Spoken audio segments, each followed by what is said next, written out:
Ladies and gentlemen, this is the Hank Cisco Show. Let's go.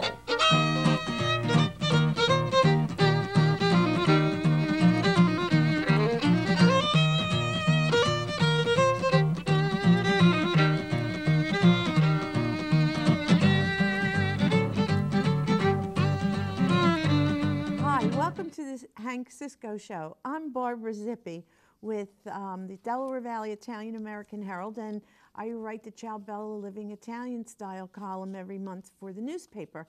I'm proud to be one of Hank's fill-in hosts, and we certainly send him our greetings and salute to because we know he watches every episode. And as always, I have some exciting news to bring you about Italians and Italian Americans both here and abroad. And to get to some of that exciting news, according to Primo magazine, it's been very interesting that they seem to highlight the newest or the upcoming liqueurs that are being imported from Italy. And it hasn't reached here in the United States yet, but be on the lookout for the first malted whiskey produced in Italy that will be imported to the United States. It's called Puni, and it comes from the northeast region of Italy. So for all of you wine and whiskey and liqueur experts out there, it's the latest coming through, so keep on the lookout for it. Another thing that's happening, if you have ever been in Center City, Philadelphia, there's a new restaurant, it's a couple years old now, called Grand Cafe L'Aquila. Well, L'Aquila is the area in Italy, on the Abruzzi side of the Adriatic Sea, where they were really devastated by earthquakes. They have been hit in that area quite a bit. And the Grand Cafe L'Aquila, 2 of the 3 owners, are actually from the town, had the restaurant there that got demolished in the earthquake. And they recreated it, thanks to their third partner, who's American, in the Rittenhouse Square section of Philadelphia.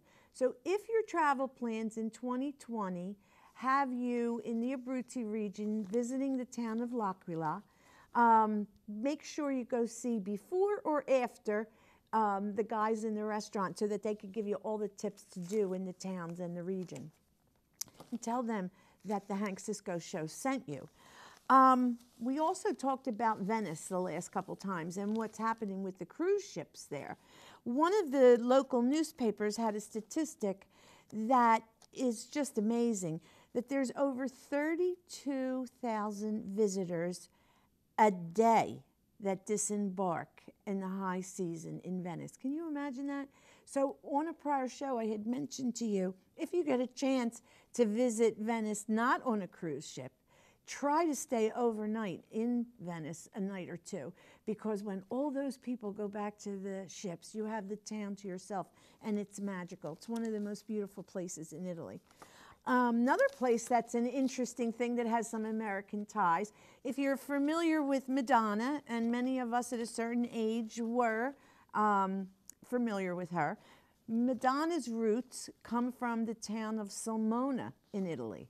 And Sulmona, many of you may not realize what their biggest product is, but if you ever see those little white covered almonds, the confectionist almonds that they sell, that's the town that produces all of the sugar specialties, and they're best known for their almonds. And you can always go around and look to see where Madonna's family roots were in that town as well. Another thing that Italy's bringing back for you to keep in mind when you're traveling, if you're coming up either the holiday season or you're going to go in the spring, the government has just instituted again free museum Sundays. So if you want to go see Michelangelo, or you want to see any of the works of art where you would need to get an admission ticket, if your Sundays bring you in any of those cities in Italy, look for and take advantage of the free museum Sundays. Another thing that's an interesting time of year to go visit, and if you're going to be in Rome, and that's in the fall, they do their Rome Film Festival. and they come in from all over the world. So if you have some interest in film or the arts, that would be a cool time to visit Italy. I think that it would be a lot of fun. And while you're in Rome, the Colosseum, if you don't get there on that free ticket Sunday, the Colosseum admission rates are finally going up after years and years. However, they really have been doing extensive renovations and securing all these fabulous sites that have been around for ages for us to enjoy. So even though there's a little admission charge and it's going up slightly, try to make it on a Sunday, but make that one of your visits. It's an unbelievable location. And in Italy by the numbers, according to the Italian Tribune newspaper, some interesting statistics came about that I'd like to bring up to your attention. And that is that out of all the countries in the European Union, Italy has a 12% ratio of Italians in the population of the EU, and it's only beat by Germany, France, and the United Kingdom. Another statistic that's an interesting one is Europe is known for its beautiful water coastlines on the Adriatic Sea. Italy is a boot, and so it's surrounded by all different oceans and seas.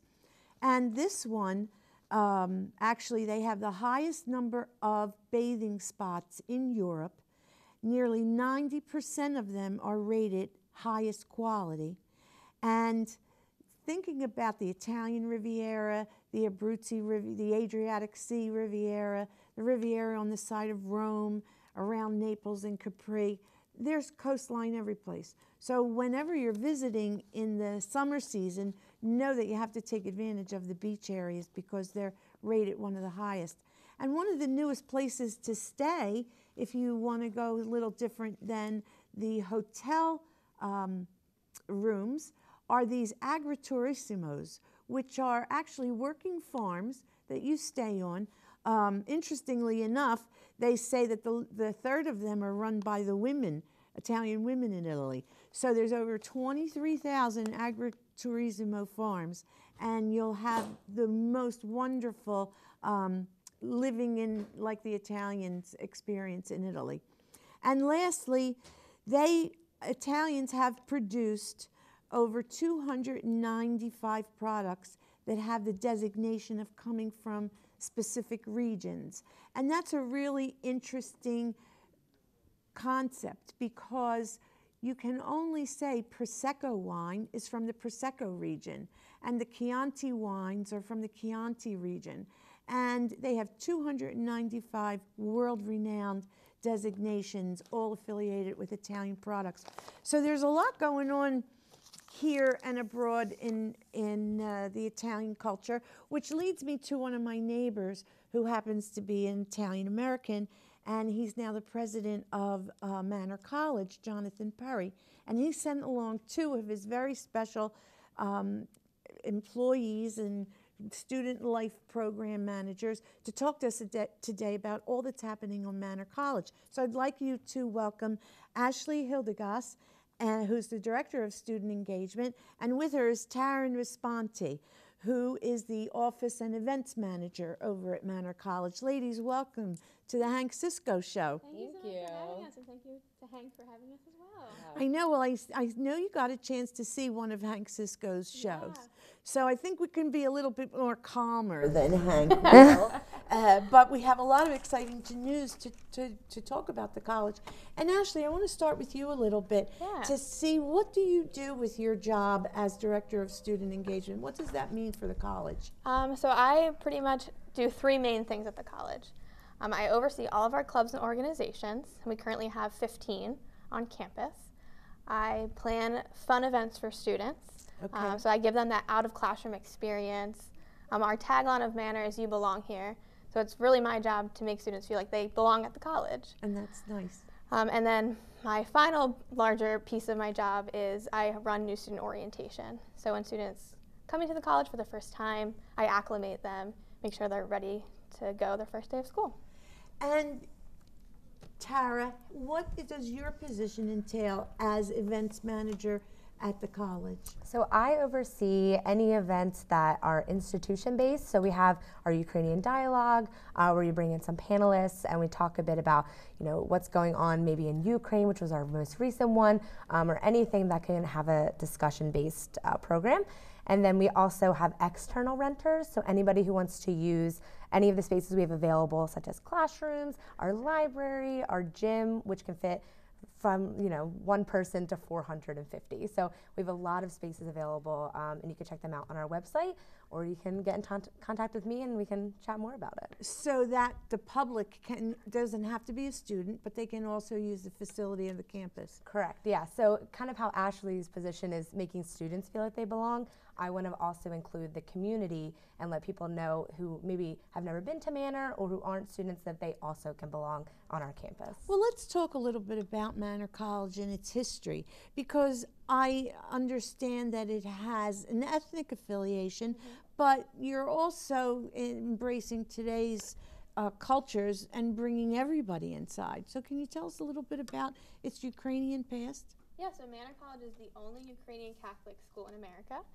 And that's kind of like our claim to fame a little bit. Okay. We were founded by the Sisters of St. Basil the Great.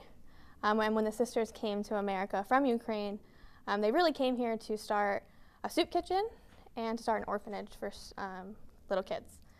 And then when they founded Manor College to educate the community, so we're kind of figuring out how we can still keep their mission alive. And we're doing that through an on-campus food pantry. Well, I want to talk to you a little bit about that food pantry. I didn't realize it was tied into their mission of when they started. Yeah. So what is the food pantry, and how did the community get involved in that?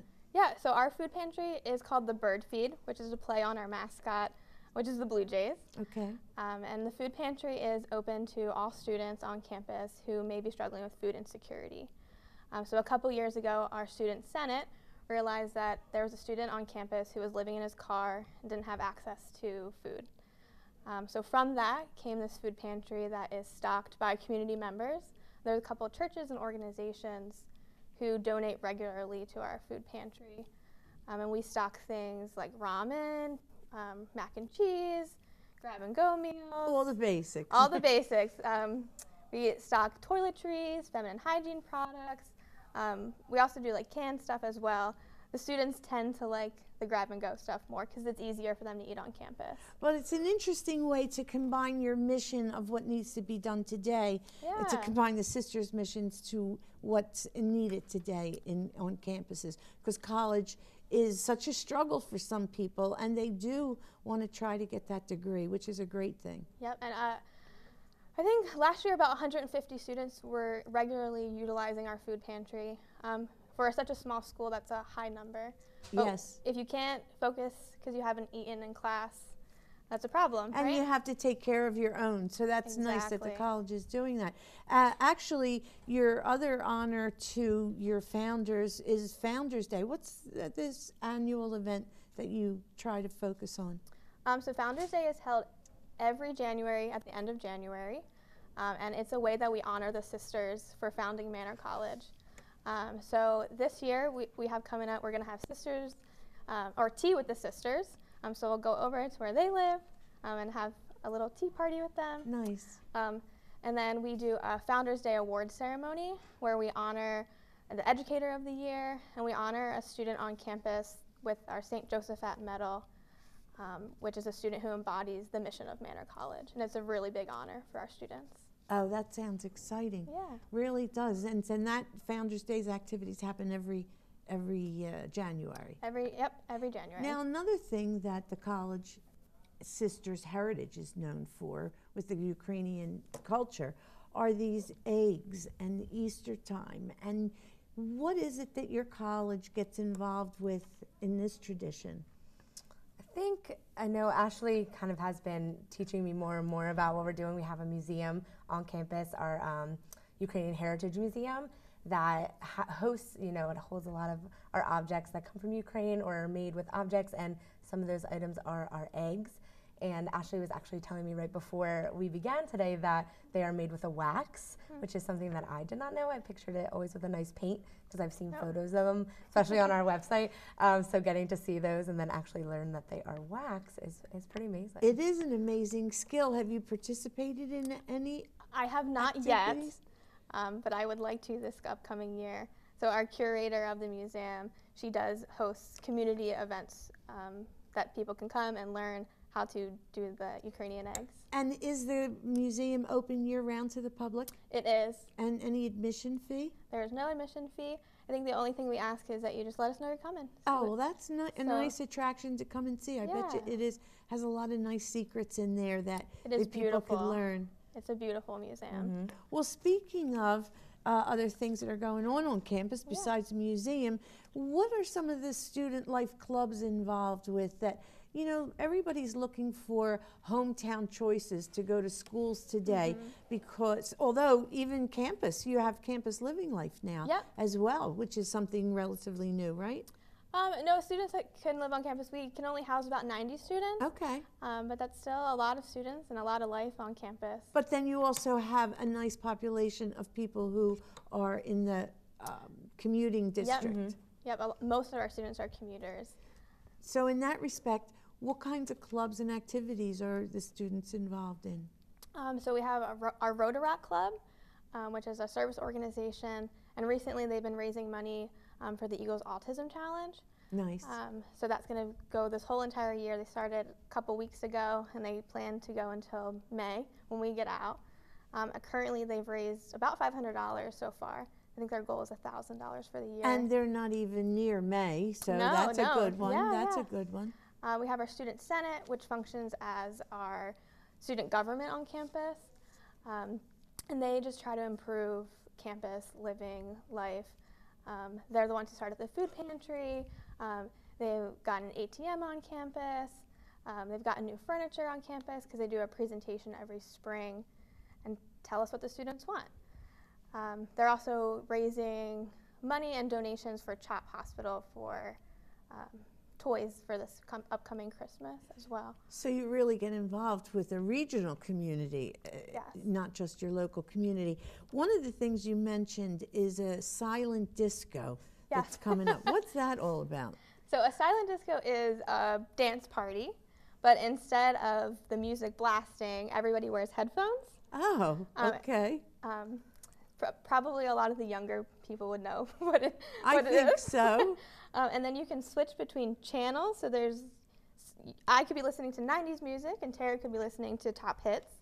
And so everybody's dancing to a different beat on the floor? Yep. Oh, that must be a very visual picture. But then when you walk into the dance room, it's silent because everyone's just dancing and they look a little crazy.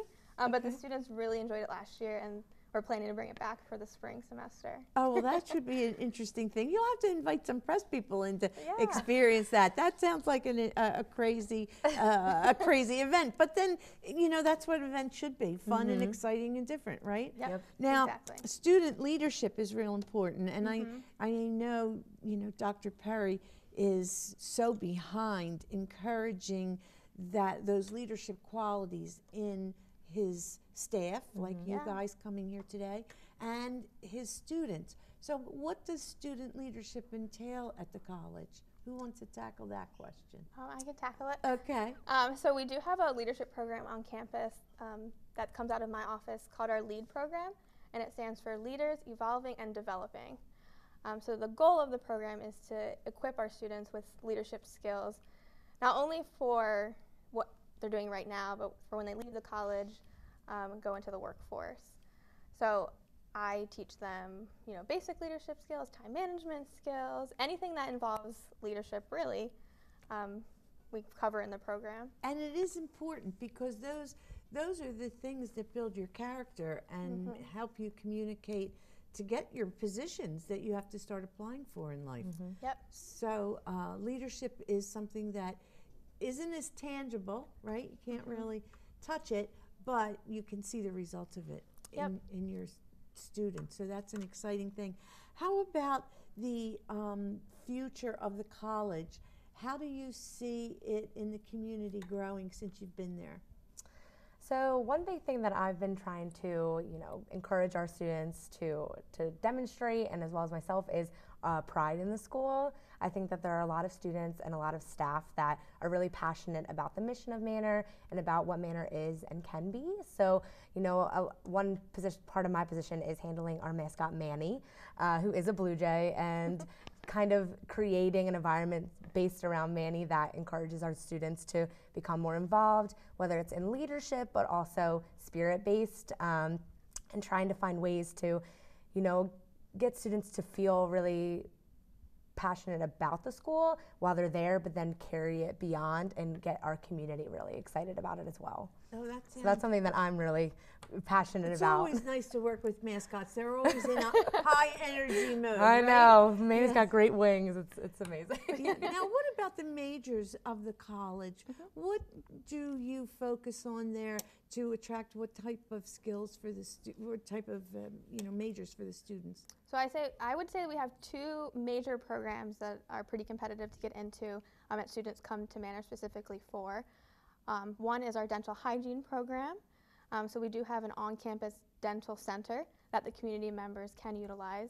That's a big coup. So if you don't have insurance, or your insurance, it's really expensive to get a dental cleaning, you can come on campus and our students can do your dental cleaning. And even Dr. Perry has had his cleaning Yeah. at our dental center. Okay, so he sat in the legit. chair. That's good. It's legit. It's a really great time. So. Yep, so that's a really great way for our community members to see what Manor offers and help our students learn. Because if we don't have people from the community getting their teeth cleaned, our students can't get their degree. Right. So it's really important to have community members involved. And your other major? The other major is our vet tech program, which is veterinary technology. So we see a lot of dogs on campus because they're bringing dogs on campus to get checked. Because our students are learning how to be a vet tech. And the way people are bringing pets in their homes today, and they are members of the family, and they don't have a lot of pet insurance too, when some people, have an issue with one of their pets. So you actually have facilities where the community could walk in or come in with an appointment? We can't really walk in. Okay. But we did recently do a rabies clinic.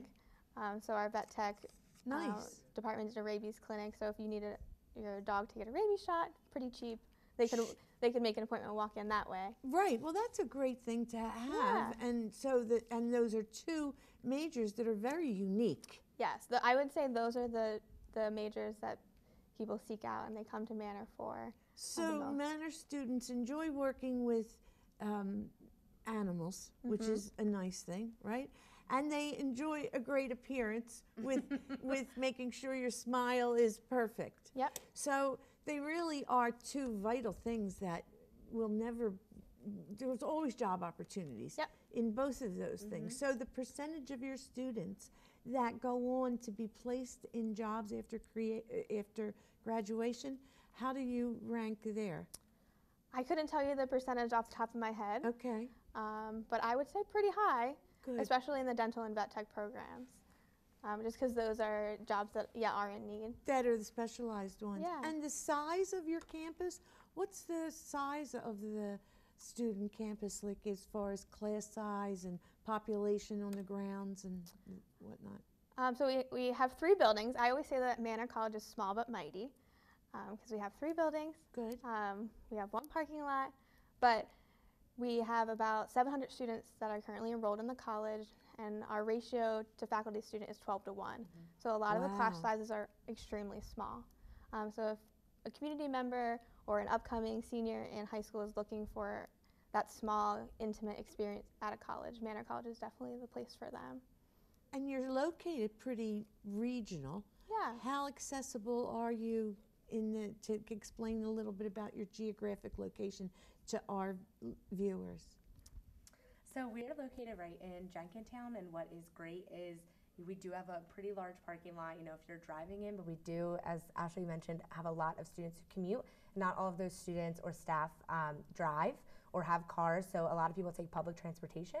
And what's great about Manor is that we actually have a bus stop that's located right on Fox Chase Road, which is the main road where Manor is located, and a majority of the students. Can't get better than that. I know. Nope. Being able to get public transportation right to the college. Yep, and then we have 2 regional rails really close. We have the one in Jenkintown, and we have the one in Fox Chase. That, to me, that one's a little walkable. I live in Fox Chase, so it's easy for me to think about it in that way. But we have a lot of opportunity for students to get to us, especially if they are living, in Philadelphia, whether it's Center City or living a little closer, maybe in Fox Chase or Jenkintown. Well, that sounds really nice. And the grounds and the environment in the school, what do you like the most about walking around the college and being on campus? It's beautiful.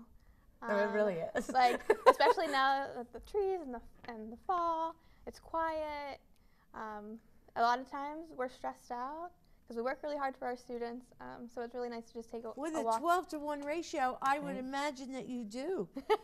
And we have this great little space that's right next to our residence hall that's called the Grove that has some very relaxed seating. We recently put up some sparkly lights around the trees to help emphasize that it's kind of a relaxed space for our students, faculty, and staff. So that's probably my favorite space. I wanted to ask you, because you're making the college sound so appealing, what about student aid and student help to come to the college? Is that available? Because so many times, parents need help stretching their pocketbooks. Yeah, I know over 90% of our students receive financial aid, but we are one of the most affordable Catholic schools in Pennsylvania. We might even be the most affordable Catholic school. However, you don't need to be affiliated with a certain religion to go to the college, right? Nope. So we want to make sure our viewers know that. Yep, and we're open to all faiths, or even if you're not related to any religion. But yes, financial aid, we have great financial aid counselors who walk you through the steps that you need to take to make sure that you can come to Manor and get an education. Well, all these things sound so great about the college that I'm sure that it's available to inspect for off-site events, right? Yep. And then for students that are interested, and they'll put up your website and your phone numbers and all that. But I have to bring us back to our Italian roots by the way of Tarra here. So one of the things I wanted to ask you about is your Sunday dinners. What's the red stuff called? Oh, what's the red stuff called? Okay, Sauce or gravy? I call it sauce, but Okay. I know that my Italian side calls it gravy. Okay. My grandma is right off the boat. She actually came in on Ellis Island from Sicily. So you have Sicilian blood. Yes, I do. Okay. So I know it's gravy. But It's gravy. I've started calling it sauce the older I've gotten. So maybe I'll start to go back towards the gravy. Now, did your gravy have meat in it? Red gravy we're talking about. Did it have meat in it? It did not. Not that I can remember. Very interesting. Yeah. Very interesting. And how about, as our non-Italian here on the panel, what do you call the red stuff that you put over the linguine and the pasta? I've always called it sauce. You've always called it sauce. Maybe because I'm not Italian, I'm not sure. No, it's very interesting because different generations, even of the Italian culture, are doing that. What did you learn from your grandmother from Sicily? The biggest thing I learned is I was trying to learn a bit more about the language because my grandma had fourth grade education. So she came over with that, but she also didn't, her English was very limited. Yes. So the biggest thing I was trying to learn is how I can communicate in a way that's more comfortable for her. So I do remember just one word, which is arrivederci. Okay. And that's the one I remember growing up, really being proud of that fact. That you knew that. Yep. Yes. And really, it's amazing what the Italian immigrants came over here with what skills, low reading skills, especially from the lower regions of Italy, where they were more of the laborers and the laborer cultures as opposed to the north. So that's one of the interesting things I always enjoy talking to Dr. Perry about is his Italian roots, because he's certainly has his strong Italian ties too. Right. So on a parting note for Manor College, what would you like to say to our public about welcoming them onto the campus? Yeah, I would say that Manor College, again, is small but mighty. We really strive to hit our tagline, which is "You belong here." We have over 50 programs for students to get involved in. Recently just launched some bachelor's programs. So we are growing, and it's a really exciting time to be at Manor College. That's great. And from a community standpoint, what do you want to say to those community organizations out there? Because they're always looking for some place to do things. Right, I would say come find me.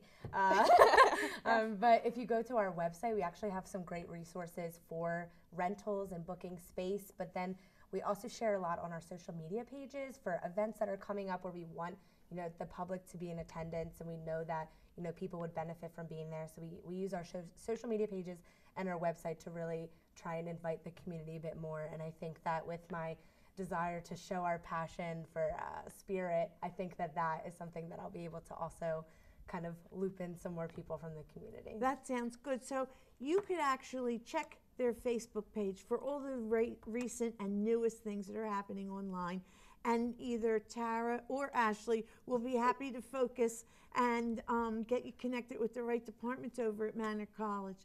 So we want to give a shout out to Hank Cisco, and again I want to thank him for allowing me to fill in as his guest host and to bring you some of the really exciting things that are in and around the community for all of us to share and enjoy. So until the next time we meet again, ciao Bella.